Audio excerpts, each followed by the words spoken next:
मामा की किचन में खुश आमदीद। आज मामा की किचन में बन रहा है कीमे वाला नान।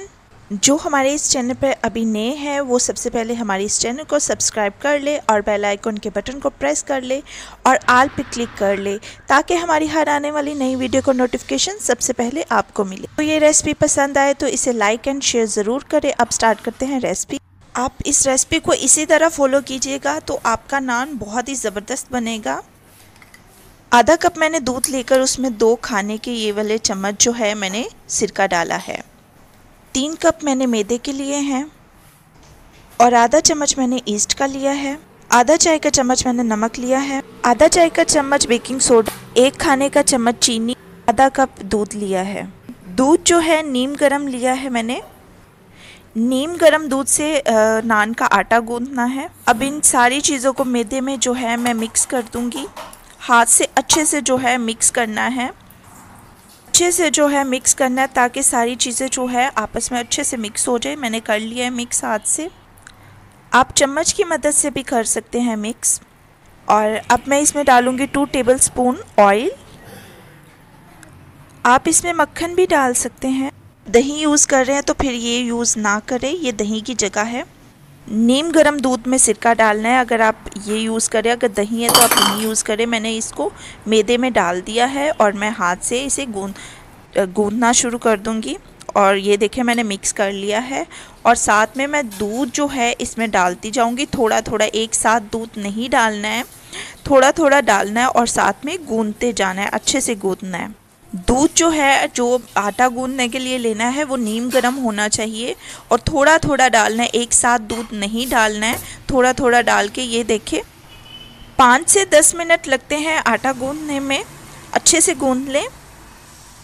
एक इम्पॉर्टेंट बात है कि आटा सॉफ्ट होना चाहिए, ज़्यादा थिक नहीं होना चाहिए, सख्त नहीं होना चाहिए, क्योंकि अगर सख्त होगा तो नान जो है वो नरम नहीं बनेगा। तो आटा जो है नरम रखना है।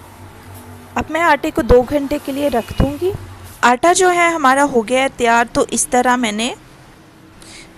मैंने नान का पेड़ा लेकर उसमें जो है उसे हाथ से थोड़ा सा बड़ा किया और उसमें कीमा डाला और उसको हाथ से इस तरह प्रेस करते जाना है और फिर अच्छे से हाथ की मदद से बंद करना है। इस तरह देखें, इसको अच्छे से बंद ऊपर से करना है और फिर इसको बेल लेना है। और बेलते वक्त खास चीज़ का ख्याल रखना है कि इसे आहिस्ता, बहुत ज़्यादा इसको दबाव नहीं देना है, बहुत आहिस्ता हाथ से जो है, हल्के हाथ से जिसको कहते हैं, बेलना है। क्योंकि अगर आप ज़्यादा इसको दबा कर बेलेंगे तो इसमें जो हमने कीमा भरा है वो बाहर आ जाएगा और नान जो है वो फट जाएगा। देखिए इस तरह से इसको बेल लेना है और हाथ की मदद से जो है इसके ऊपर जो भी आप निशान बनाना चाहते हैं जो नान के होते हैं तो उसको हाथ की मदद से इस तरह किनारे उसके दबा के तो अच्छे से बना ले। इस तरह हम बाज़ार में देखते हैं कि ऊपर निशान बने होते हैं, तो ये हाथ से जो है इस तरह प्रेस करते जाएंगे तो वो बनते जाएंगे।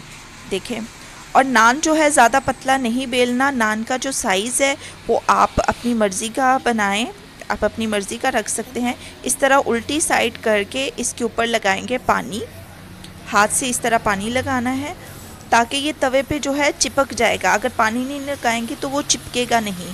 तो इस तरह थोड़ा सा पानी लेकर इसकी बैक साइड पे लगाकर तो इसे तवे पे डाल देना है। ये देखिए इस तरह। नान का साइज़ मैं कह रही हूँ कि आप अपनी पसंद का रख सकते हैं। आपको बड़े नान पसंद है तो आप बड़ा कर सकते हैं। मैंने जितनी डो गूंदी है इसमें मैंने 5 से 6 नान बनाए हैं इस साइज़ के। ठीक है, अगर आप बड़े बनाएंगे तो फिर कम बनेंगे, 3 बनेंगे या 4 बनेंगे। साइज़ आप अपनी मर्ज़ी का रखें। चूल्हे की आंच को आपने मीडियम रखना है, बहुत ज़्यादा कम नहीं रखना और बहुत ज़्यादा भी नहीं रखना। मीडियम पे देखिए कितना अच्छा हमारा नान जो है वो बन रहा है। देखिए ज़रा फूलना शुरू हो गया है। और ये देखिए, और साइड जो है तवे को ऐसे उल्टा करके चूल्हे पे इस तरह इसको पकाना है।